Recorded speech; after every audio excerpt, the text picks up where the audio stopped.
જેલમાંથી આજ બહાર આવ્યા છે, શું કહેશો? આજે અમને હાઈકોર્ટ દ્વારા જામીન આપવામાં આવ્યા છે. અમે હાઈકોર્ટનો આભાર માનીએ છીએ. સત્ય પરેશાન થઈ શકે છે, પરંતુ પરાજિત નહીં. સત્યનો હંમેશા વિજય થયો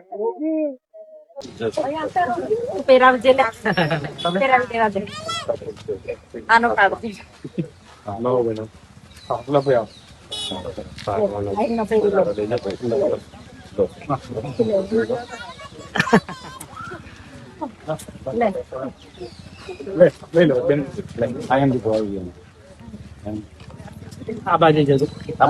બીજા બહેનો હશે લઈ લે. આ બાજુ જજો. તો એમને આ ફૂલ આપી દીધે છે. ફૂલ આપો બેન, આગળ આવો તમે. લો બેન. લો બેન, પકડો. તમે ખૂબ સંઘર્ષના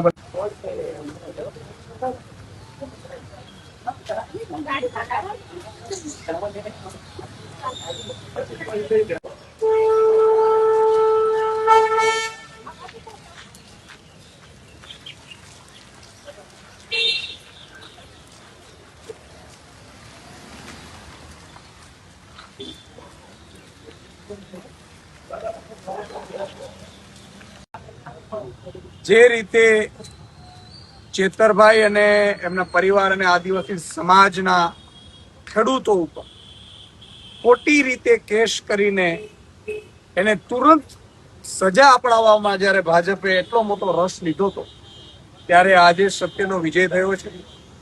સત્ય પરેશાન થઈ શકે છે, પરાજિત નહીં.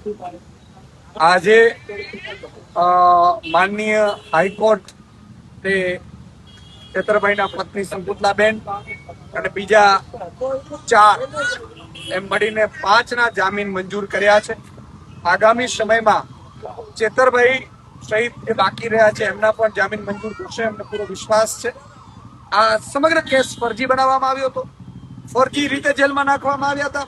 ચેતરભાઈ ડરી જાય, ચેતરભાઈ આદિવાસી સમાજનો અવાજ ન બને, અવાજ જાગૃત ન કરે આદિવાસી સમાજને, અને જળ જંગલ જમીનના મુદ્દા ન ઉઠાવે ને ત્યાં મોટી કંપનીઓ આવી શકે એ માટેનો ભાજપનું ષડયંત્ર હતું. પરંતુ એ ષડયંત્રનું ધ્વસ્ત થયું છે. ચેતરભાઈ વસાવા મજબૂતાઈથી ઉભા રહ્યા છે, આદિવાસી સમાજ સાથે ઉભા રહ્યા છે અને એમણે સંઘર્ષ કર્યો છે. આદિવાસી સમાજ માટે 1 વાર જેલમાં ગયા, 2 વાર ગયા, 3 વાર ગયા, એમના પરિવાર પણ ગયા. આજે સંકુતલાબેન અને આખો જે બહેનો છે એ આજે જેલમાંથી છૂટી છે. તો હું અને માનનીય ગુલાબસિંહજી, વર્ષાબેન, નિરંજનભાઈ, દયારામભાઈ સહિત આખી ટીમ અમારી એમને આજે લેવા માટે જેલમાં આવ્યા છીએ. અને અમે વિશ્વાસ અપાવીએ છીએ આદિવાસી સમાજને કે તમારો અવાજ ગૂંજતો રહેશે.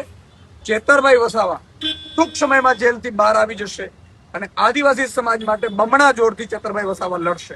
અને ભાજપને પણ કહેવા માંગુ છું કે હવે વારંવાર ચેતરભાઈને જેલમાં નાખીને તમે જે ષડયંત્રો કરો છો એનાથી તમને જ નુકસાન થાય છે. ત્યારે અંબાજીથી ઉમરગામ સુધી આદિવાસી સમાજના યુવાનોમાં રોષ છે.